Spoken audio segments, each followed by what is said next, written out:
되겠습니다. 히브리서 11장을 펴주시기 바랍니다. 11장 22절 한 절의 말씀입니다.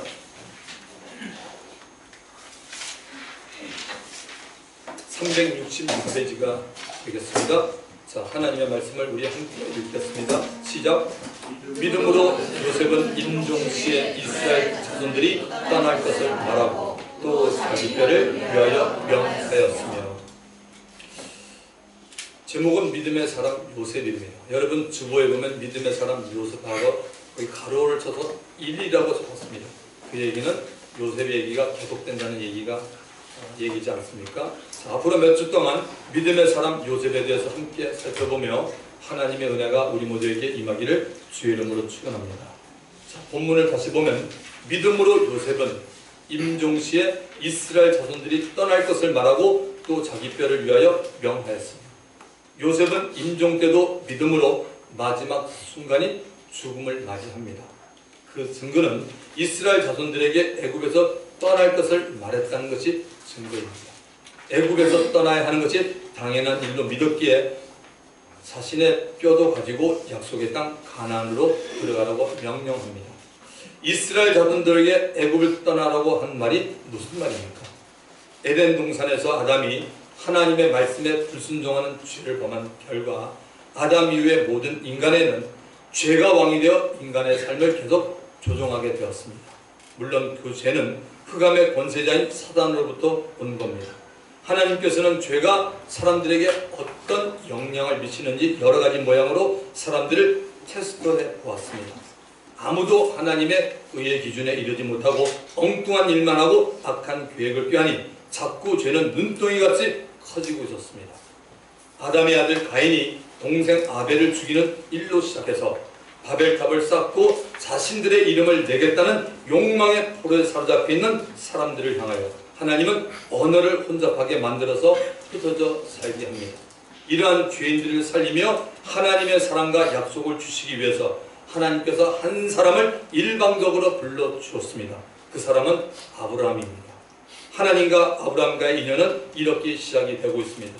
창세기 12장 1절부터 3절을 보시면 여호와께서 아브라함에게 이르시되 너는 너의 고향과 친척과 아비 집을 떠나 내가 너에게 보여줄 땅으로 가라. 내가 너로 큰 민족을 이루고 내게 복을 주어 내 이름을 창대케 하리니 너는 복이 될지라. 너를 축복하는 자에게 내가 복을 내리고 너를 저주하는 자에게는 내가 저주하리니 땅의 모든 족속이 너로 말미암아 복을 얻을 것이니라 하신지라. 일방적인 하나님의 약속입니다. 아브라함이 할 일은 들은 말씀에 대하여 순종만 하면 됩니다. 집을 떠나서 하나님이 지시할 땅으로 가는 것이 아브라함이 할 일입니다. 나머지는 하나님께서 다 이루어 주십니다. 아브라함을 통해서 이 땅에 그리스도를 보내주시려고 계획하고 계신 하나님의 사랑인 것입니다. 아들이 없이 지나고 있는 아브라함에게 어느 날 하나님은 하늘의 뭇별을 셀 수 있나 보라고 합니다. 그리고 너의 자손은 이같이 많으리라고 했는데 놀랍고 신기하게도 자식이 없는 아브라함이 하나님의 말씀을 그대로 믿고 받아들였습니다. 하나님이 이때 아브라함을 의롭다라고 정합니다. 창세기 15장 6절의 말씀입니다. 하나님께서 아브라함에게 주신 말씀 안에는 예수 그리스도가 온다는 것이 포함되어 있습니다. 그러므로 아브라함도 하나님의 말씀에 포함된 오실 예수 그리스도를 믿음으로 믿어 구원을 받고 의롭다 칭함을 받은 것과 다름이 없다는 사실입니다. 하나님은 이 아브라함에게 찾아가서 아주 중요한 말씀을 하나 해주었습니다. 자, 성경을 필 수 있는 분은 여러분 성경을 피세요. 창세기 15장을 펴주시기 바랍니다.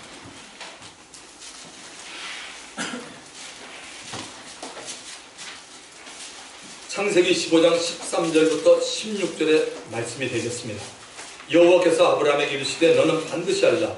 네 자손이 이방에서 객이되어 그들을 섬기겠고 그들은 400년 동안 네 자손을 괴롭히리니 그들이 섬기는 나라를 내가 징벌할지며 그 후에 네 자손이 큰 재물을 이끌고 나오리라. 너는 장수하다가 평안히 조상에게로 돌아가 장사될 것이요 네 자손은 4대 만에 이 땅으로 돌아오리니 이는 아모리 족속의 죄악이 아직 가득 차지 아니함이라 하시더니 자식이 없는 아브라함에게 아브라함의 자손으로 생길 많은 이스라엘 민족에게 앞으로 일어날 일에 대해서 예언을 합니다.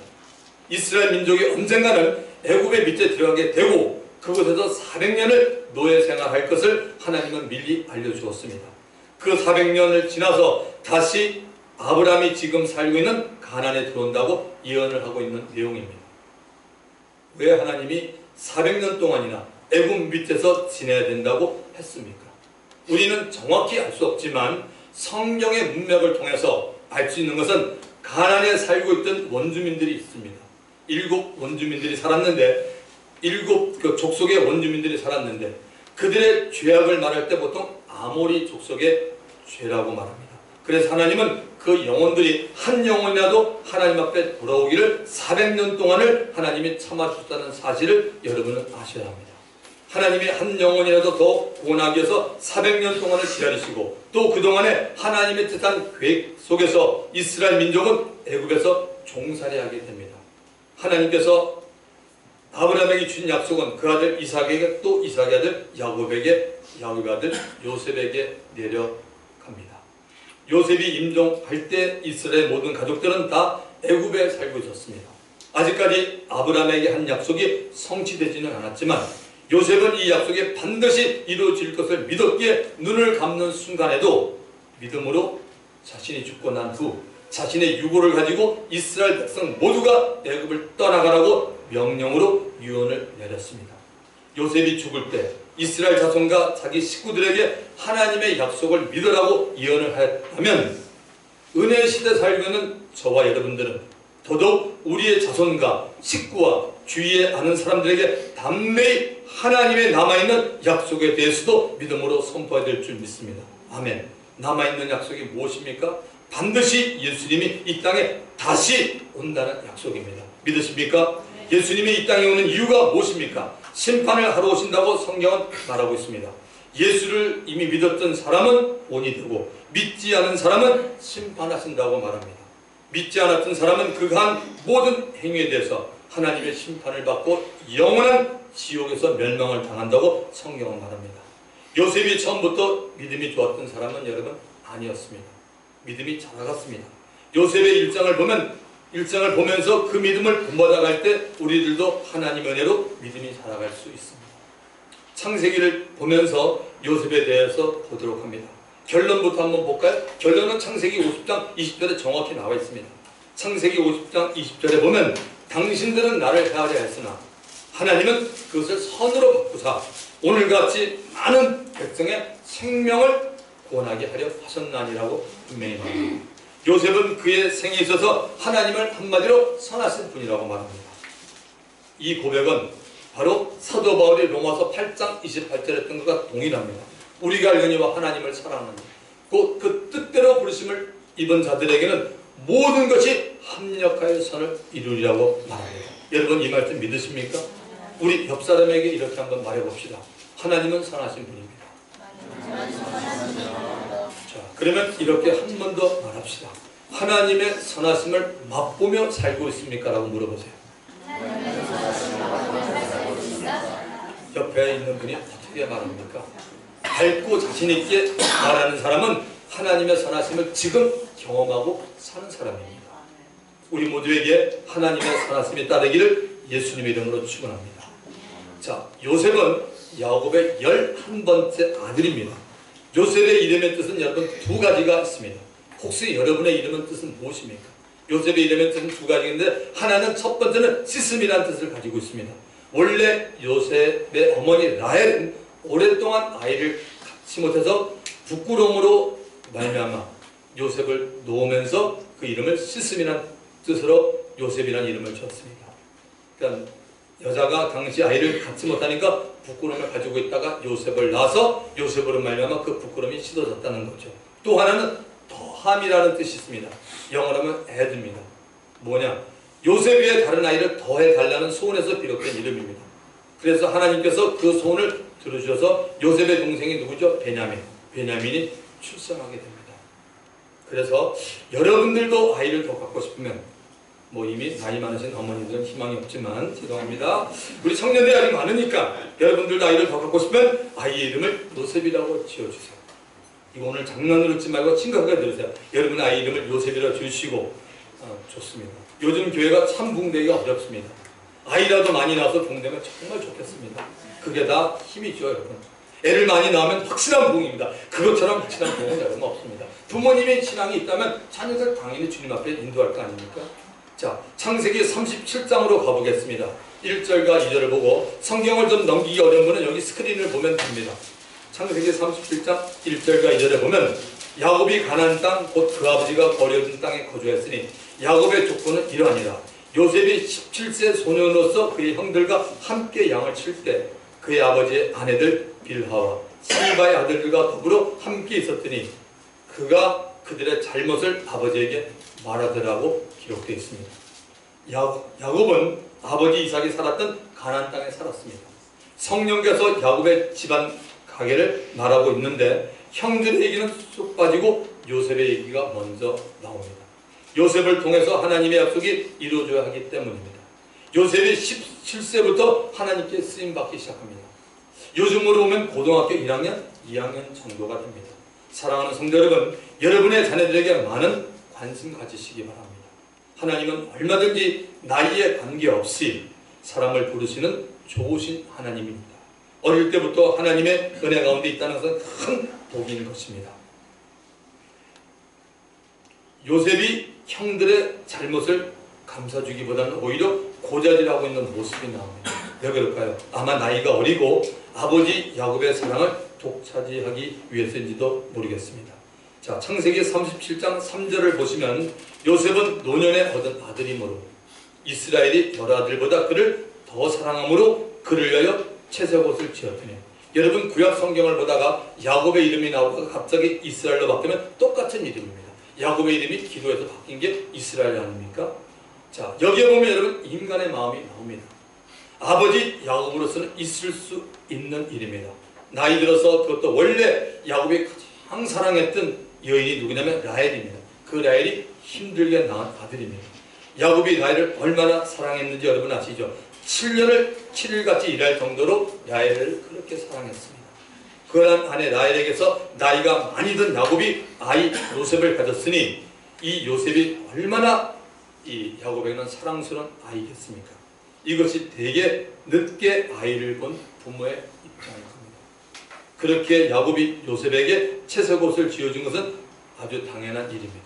요셉은 늘 아버지의 사랑을 받고 자란 아이라 거의 모든 일을 아버지께 다 말했습니다.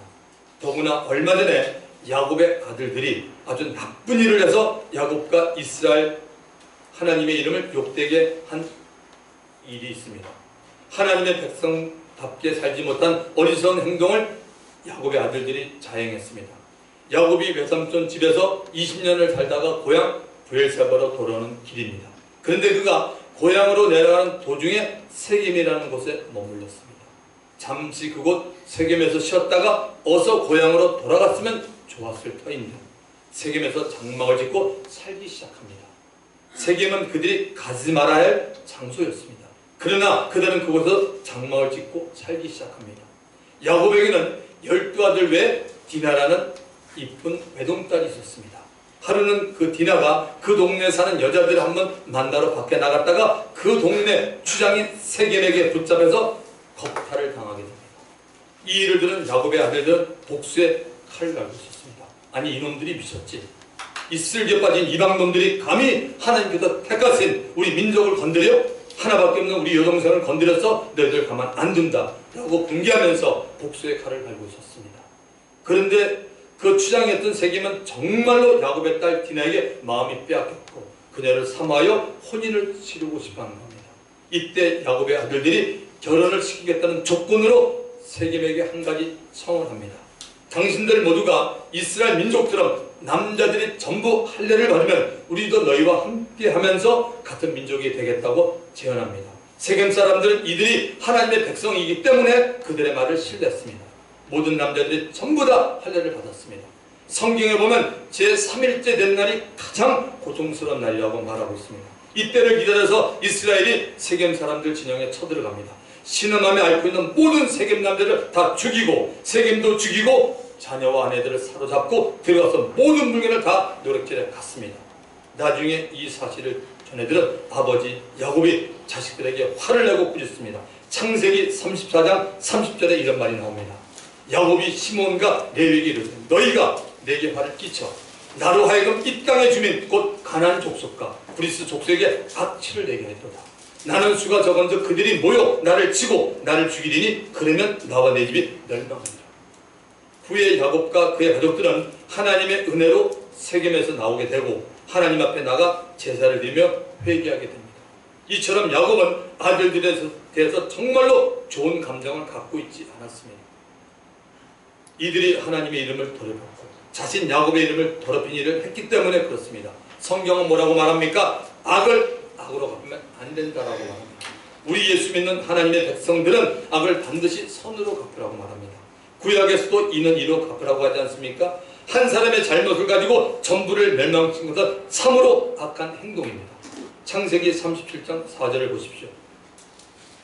그의 형들이 아버지가 그 형들보다 그를 사랑함을 보고 그를 미워하여 그에게 편안하게 말할 수 없었더라. 사람은 자기가 생각할 때 나도 마땅히 인정과 사랑을 받아야 된다고 생각합니다. 그런데 남들에 비해서 특히 가족 안에서 사랑을 받지 못하면 미움이 생기기 시작합니다. 미움이 생기면 자기보다 더 사랑받고 있는 사람이 그냥 이유 없이 미워집니다. 이유가 없습니다. 무조건 싫어집니다. 왜 그럴까요? 이기심과 죄의 근성 때문에 그렇습니다. 창세기 4장에 보면 형인 가인이 동생 아벨을 죽입니다. 하나님께 관심을 받지 못했던 형 가인은 하나님의 인정을 받은 아벨을 죽이고 맙니다. 대개 미움은 옆에서 출발하는 것처럼 보입니다. 그러나 하나님과의 관계가 잘 되어가는 사람은 이 미움이 자기로부터 시작이 되었든지 아니면 다른 사람부터 오든지 간에 잘 참아낼 수가 있습니다. 왜냐하면 하나님과 관계가 잘 되어 있기 때문에 그렇습니다. 미움은 감정이 개입됩니다. 계속 미워하는 감정을 버리지 않으면 자신의 영혼이 죽어갑니다.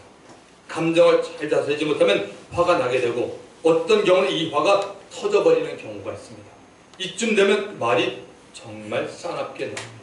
입에서 독이 나오는 것과 똑같습니다. 누구든지 화를 내면 좋지 못합니다. 그래서 성경은 분을 내는 것을 금하고 있습니다. 어제도 제가 세미나 때 말씀을 드렸지만 에베소서 4장 26절 27절 분을 내어도 죄를 짓지 말며 해가 지도록 분을 품지 말고 마귀로 틈을 주지 마라. 야고보서 1장 20절은 사람의 성내는 것이 하나님의 의를 이루지 못함이라고 말합니다. 나이하고도 관계가 없는 것은 아닙니다. 젊은 사람들 혈기가 있다라고 말하지 않습니까? 나이가 들면 누구나 다 조금씩은 그 혈기가 꺾이고 누그러집니다. 모세도 보면 나이 40에 혈기가 대단했던 사람입니다. 그래서 사람을 죽이는 데까지 그 혈기를 사용했던 사람입니다. 믿음이 좋다는 사람도 가끔 화를 냅니다. 어쨌든 화를 내는 것은 각자가 통제해야 되는 것입니다. 사람이 화를 내면 한 번 그 사람을 다시 보게 됩니다. 저 같은 목회자나 팀의 리더가 되시는 분들이 화를 내는 것은 사단에게 정말 좋은 틈을 내주는 것이 됩니다. 요셉이 이런 분위기 속에서 형들과 함께 살고 있었습니다. 이런 요셉에게 형들로부터 믿게 볼 일이 하나 생깁니다. 창세기 37장 5절을 보십시오.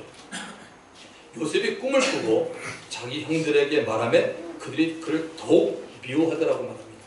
이 구절만 보더라도 이 꿈이 형들에게 좋지 않았던 겁니다. 형들이 이 꿈을 싫어하는 겁니다. 우리도 가끔 이럴 때가 있습니다. 어떤 사람이 나에 대한 꿈이라고 말하는 것을 들어본 적이 있지 않습니까, 여러분? 그 꿈에 대한 해석은 정확히 모르지만 듣는 순간에 아, 이건 나에게 좋다. 이건 나에게 기분 나쁘구나 이렇게 압니다. 왜 이렇게 알죠? 우리들이 영적인 존재이기 때문에 그렇습니다. 어떤 사람은 꿈을 좀 꾸는 사람이 있습니다. 또 어떤 사람은 꿈을 전혀 안 꾸는 사람도 있습니다. 어떤 사람은 매일 하루도 빠짐없이 꿈을 꾸는 사람도 있습니다. 꿈도 꿈이지만 꿈에 대한 해석을 우리가 잘 해야 합니다. 요셉이 두 번 꿈을 꾸게 되었는데 그 꿈은 하나님께서 주신 꿈이었습니다. 한 번은 우리가 밭에서 곡식단을 묶더니 네 단은 일어서고 당신들의 단은 네 단을 둘러서 절하더이라고 말합니다.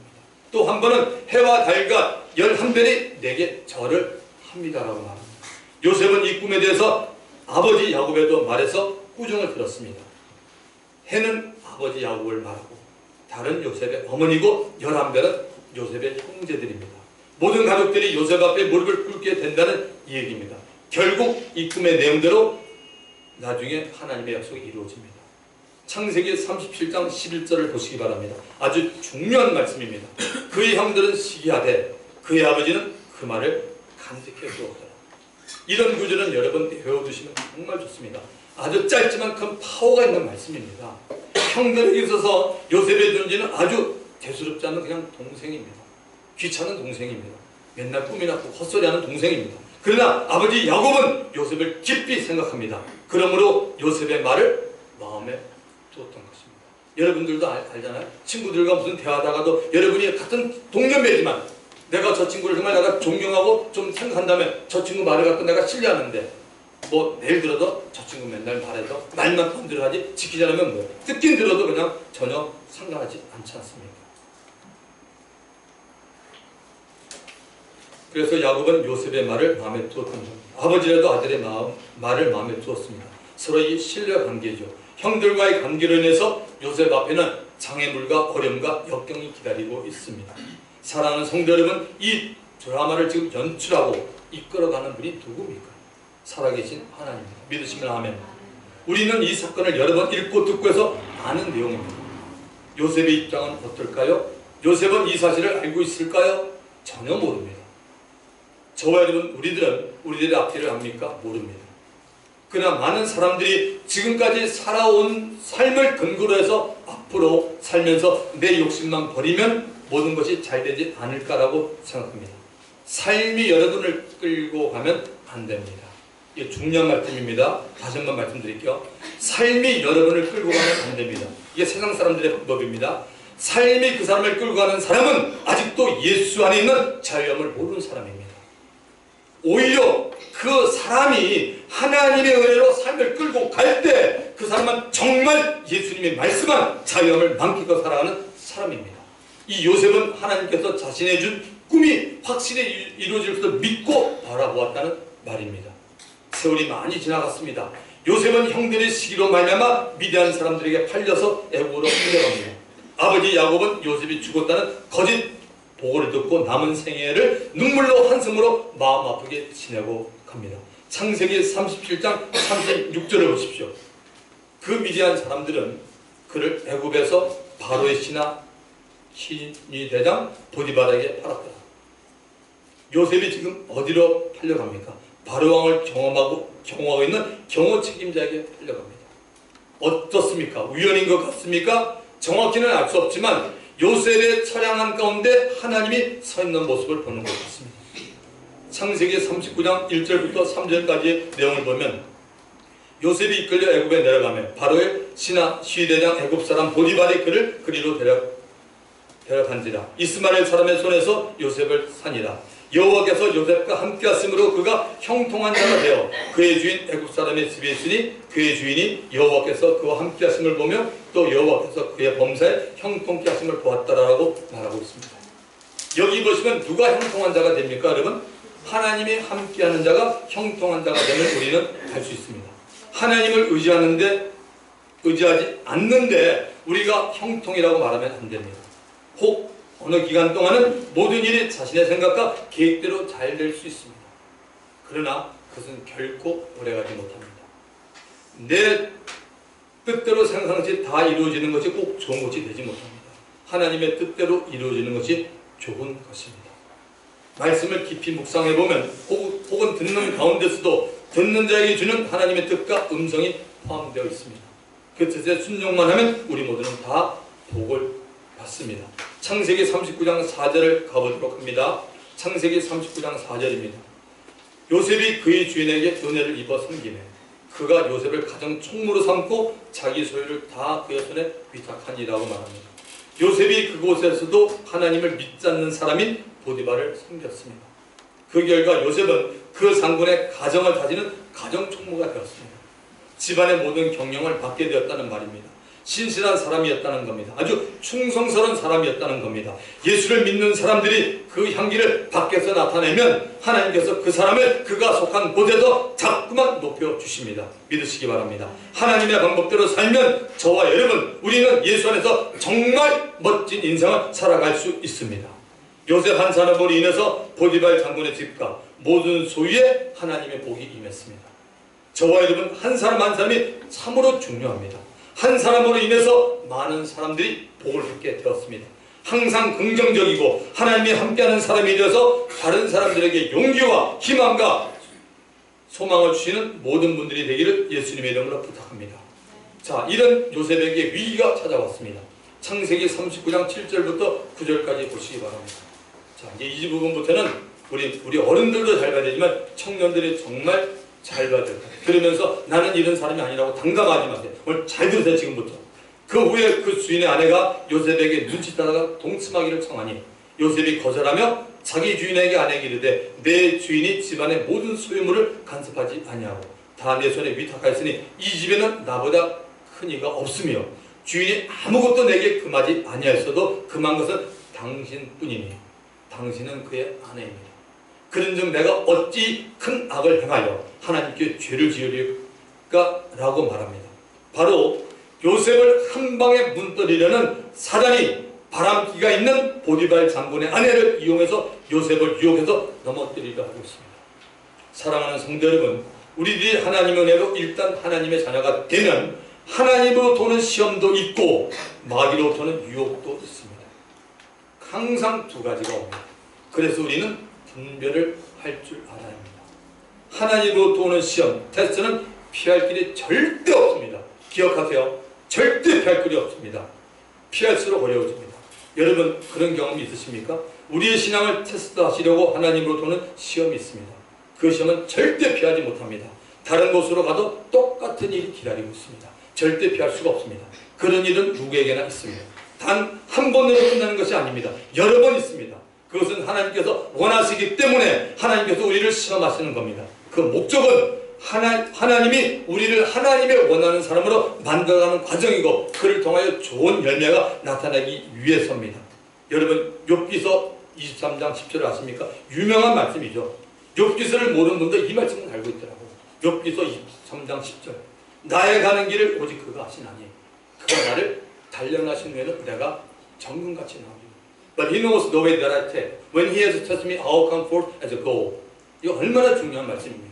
이건 청년들 영어로 암송하세요. 저는 이거 10년 전에 암송했는데 입 벌면 그냥 나옵니다. 참 기억을 하려 너무 중요하잖아요.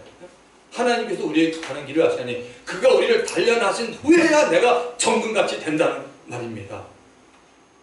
하나님께서는 우리를 단련하십니다. 우리가 하나님 앞에 정말 보석 같은 존재가 되기를 정금 같은 존재가 되기를 원하시기 때문에 하나님께서 주시는 시험은 우리가 오히려 기뻐하면서 잘 받아가라는 겁니다. 그러나 마귀로부터는 시험, 마귀로부터는 유혹은 우리에게 피할 길이 있습니다. 마귀로부터는 유혹은 뭐예요? 피할 길이 우리에게 분명히 있습니다. 잘 들어보십시오. 마귀로부터는 유혹은 얼마든지 우리가 피할 길이 있습니다. 하지만 피하는 것은 그 사람에게 달려있습니다. 여러분이 다른 사람에게 얘기를 한다고 해서 그 다른 사람이 마귀를 피하게 할 수 없습니다. 방법은 얘기해 줄 수 있습니다. 결정하는 것은 자신이 하는 겁니다. 피하는 일이 결코 쉬운 일은 아니지만 또한 너무 어려운 일도 아닙니다. 마귀는 끊임없이 성도들을 타락시켜 하나님과 사이가 멀어지게 만들고 하나님께 복을 받지 못하도록 하고 있습니다. 여러분 유혹은 항상 달콤하게 옵니다. 정말 it's too sweet. 굉장히 달콤하게 옵니다. 그러나 그 뒤에는 무서운 사단의 독이 숨겨져 있습니다. 에덴 동산의 사건을 항상 잘 기억해 두시기 바랍니다. 제가 어저께도 창세기 3장 엄청 강조했죠. 저는 늘 창세기 3장을 강조합니다. 될 수 있는 대로 거기에 나오는 내용을 완전히 여러분은 기억해 두어야 합니다. 그리고 항상 적용하십시오. 그때마다 하나님의 지혜가 그분에게 임할 것입니다. 뱀이 여러분 누구를 유혹합니까? 마귀가 누구를 유혹했습니까? 하와를 유혹했습니다. 제가 지금 말씀을 드리는 것은 여자를 말하는 것이 아닙니다. 하나님의 말씀을 직접 듣지 못하고 남편 아담으로부터 들은 하와에게 마귀는 다가왔습니다. 오늘 이 말씀을 그대로 적용해 보겠습니다. 지금도 마귀는 동일한 방법으로 저와 여러분 우리를 넘어뜨리려고 유혹하고 찾아옵니다. 말씀의 은혜를 받지 못하는 사람은 사단은 쉽게 공격합니다. 깨닫기 바랍니다. 말씀의 은혜를 받지 못하는 사람은 사단이 그냥 넘어뜨립니다. 우리는 늘 동일한 말씀을 듣습니다. 여러분이 어느 교회를 나가서 어디를 섬기든지 수요일에 금요일에 주일에 와서 왜 우리가 말씀을 듣습니까? 목사님 그 말씀 다 알아요. 그렇습니까? 다 알아도 하나님께서 말씀하시는 겁니다. 여러분, 은혜를 받지 못하면 우리는 어쩔 수 없어요. 저도 마찬가지입니다. 저 또한 말씀을 준비하면서 제가 은혜를 받지 못하면 어쩔 도리가 없어요. 저도 넘어집니다. 목사 타이틀 아무 상관없어요. 그래서 은혜를 받지 못한 사람은 항상 부정적인 마음이 돼서 넘어지기 쉽습니다. 은혜를 받으면 삶의 기쁨이 나타납니다. 막 경험해 보셨을 거예요. 아멘. 은혜를 받으면 확신이 생깁니다. 은혜를 받으면 마귀의 게임에 넘어지지 않고 살 수가 있는 것입니다. 우리 모두가 진실로 말씀을 삼하는 복된 저와 님 되기를 예수님의 이름으로 축원드립니다. 여러분, 음욕이나 성적 타락에 대해서 사람들이 가끔 말합니다. 그리스도인들이 그럴 수 있습니까? 라고 묻습니다. 물론 없어야 합니다. 그런데 그런 일이 있을 수 있습니다. 우리의 양심이 마비되고 그 양심이 파손될 때 그리스도인들도 여기까지 올 수 있다는 사실 앞에 우리는 놀라게 됩니다. 내 안에 그리스도가 계시고 성령님이 계시기 때문에 나는 결코 그런 죄를 지을 수 없다라는 생각 자체가 잘못된 것입니다. 오래전에 미국 사회에서 존경을 받을 만한 종교지도자들이 타락을 해서 큰 무리를 빚은 적이 있습니다. 제가 한국 얘기는 하지 않겠습니다. 그 중에 한 분은 굉장히 훌륭했던 분입니다. 참으로 존경받는 크리스찬 지도자였는데 그분이 타락하여 나중에 그 일을 자백하면서 이런 얘기를 했다고 합니다. 나에게는 결코 이런 일이 일어나지 않을 것이라는 생각을 했다는 겁니다. 이 생각 자체가 잘못된 겁니다. 여러분, 아무도 예외가 없습니다. 우리 중에 그 누구도 예외가 될 수 없습니다. 혐오할 수밖에 없는 그 죄를 지을 가능성이 성령으로 거듭난 그리스도인인 여러분이나 저에게도 얼마든지 있을 수 있다는 말입니다. 우리는 슬프지만 이 사실을 인정하는 크리스천이 되어야 합니다. 요셉이 이 여자의 유혹을 이길 수 있는 방법이 무엇이었습니까?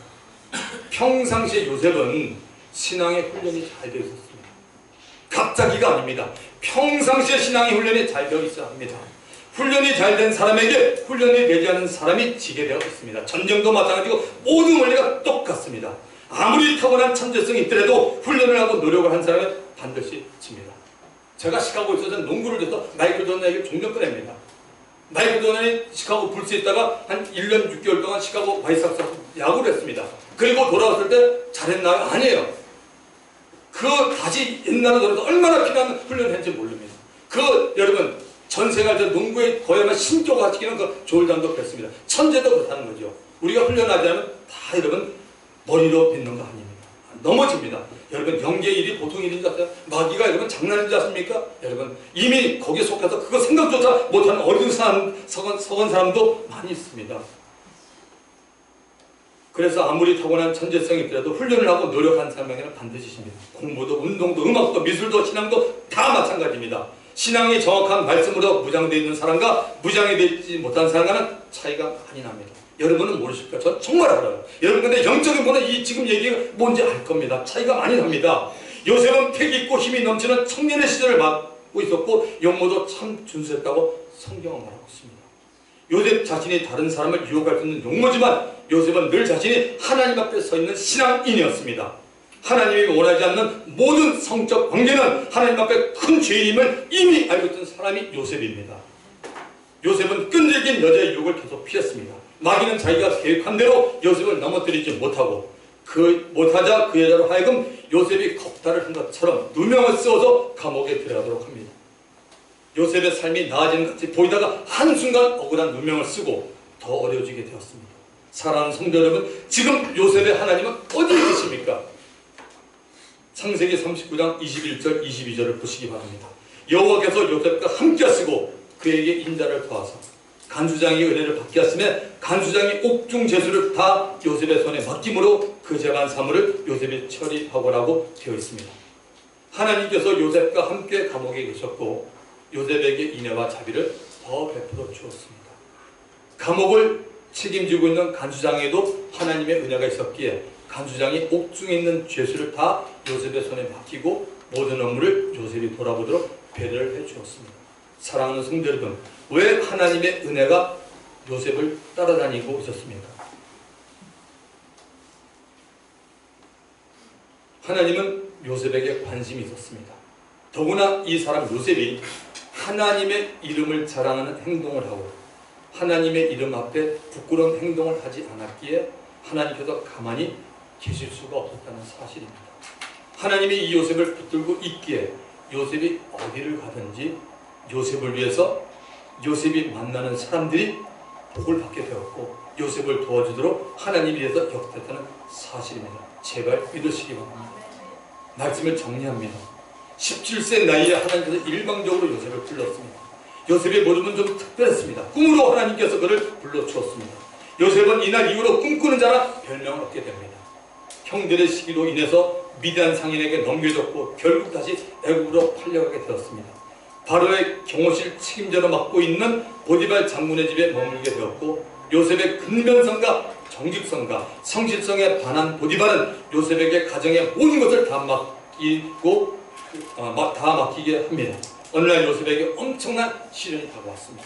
하나님의 허락 가운데 사단이 보디발의 아내를 충동해서 요셉을 넘어뜨리려고 여러 번 미인계를 사용했습니다.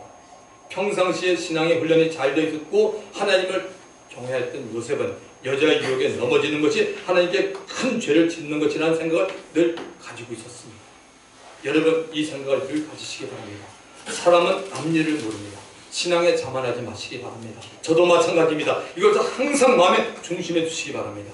자신이 분명하게 말씀으로 신앙이 세워진 사람은 이런 자리에서 다른 사람에게 물어보지 않습니다. 물어본다는 자체가 본인의 신앙이 흔들리고 있음을 나타내고 있습니다. 결국 요셉은 이 일로 인해서 억울한 누명을 쓰고 감옥에 들어가게 되었습니다. 그러나 하나님은 요셉의 신앙을 기뻐했으므로 감옥에서도 요셉과 함께합니다. 요셉의 출발은 분명히 하나님께 부름을 받았던 사람입니다. 저희는 우리의 신앙의 출발도 예수 그리스도 안에서 하나님의 부르심을 받은 사람으로 시작이 되었습니다. 부르셨기에 우리가 예수 믿고 거듭나게 되었고 하나님의 당당하고도 자랑스러운 자녀가 되었습니다. 하나님은 요셉을 통해서 야곱과 그의 모든 가족을 애굽으로 이주시키기 원했습니다. 그 이유는 하나님께서 아브라함에게 하신 약속의 말씀을 이루기 위해서입니다. 이 과정에서 요셉은 많은 어려움을 겪고 나중에는 애굽의 국무총리가 되었습니다. 우리 모두에게도 하나님이 부르신 목적을 분명히 아는 것이 중요합니다. 목적을 모르고 신앙생활을 하는 사람이 너무나 주위에 많습니다. 목적을 안다고 하는 사람들도 그 목적을 너무나 개인적인 것으로 생각하는 사람들이 있습니다. 사랑하는 성도 여러분 부탁합니다.